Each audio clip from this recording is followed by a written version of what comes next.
Bonjour, j'espère que vous allez bien. Aujourd'hui, je vais vous lire un extrait de La Porte étroite d'André Gide, L'adieu d'Alissa.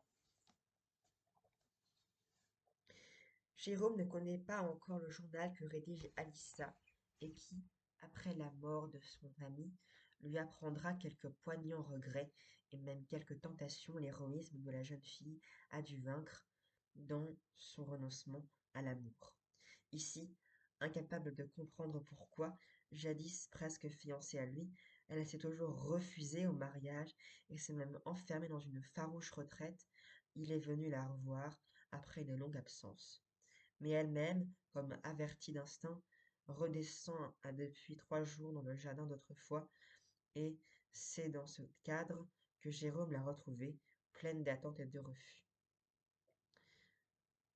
Il existe d'autres scènes d'adieu célèbres dans le roman français: La princesse de Clèves, Le lys dans la vallée, Dominique, qu'on fait au XIXe siècle.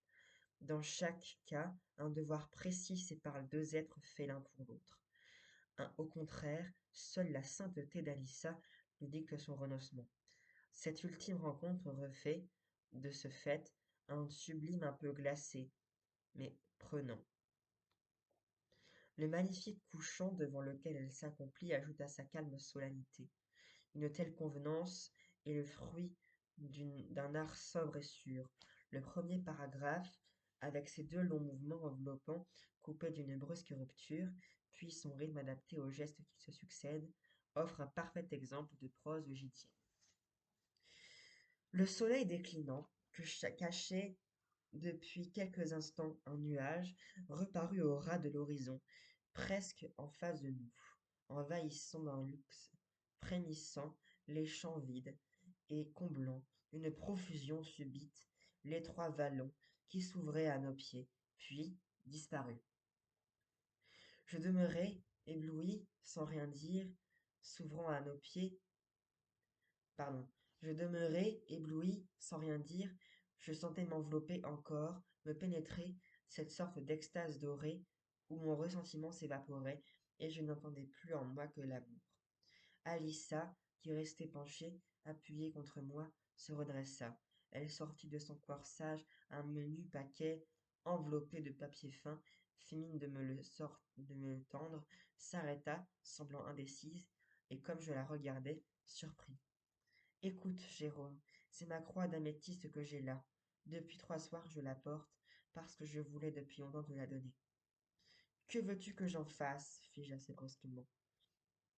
Que tu la gardes en souvenir de moi, pour ta fille. Quelle fille? M'écriai-je, en regardant Alissa sans la comprendre. Écoute-moi bien calmement, je t'en prie. Non, ne me regarde pas ainsi, ne me regarde pas. Déjà, j'ai beaucoup de mal à te parler, mais ceci, je veux absolument te le dire. Écoute, Jérôme, un jour, tu te marieras? Non, ne me réponds pas, ne m'interromps pas, je t'en supplie.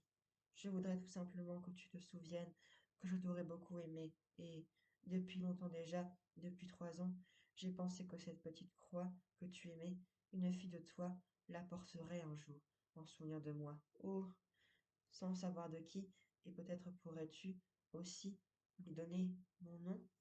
Elle s'arrêta, la voix étranglée. Je m'écriai presque auditement. Pourquoi ne pas lui la donner toi-même? Elle essaya de parler encore. Ses lèvres tremblaient comme celles d'un enfant qui sanglote. Elle ne pleurait pas toutefois.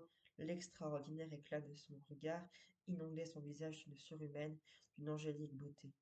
Alissa, qui donc épouserais-je? Tu sais pourtant que je ne puis aimer que toi. Et tout à coup, la serrant éperdument, presque brutalement dans mes bras, j'écrasai de baisers ses lèvres. Et je vous lirai la suite dans 4 jours. Passez une bonne journée. Au revoir.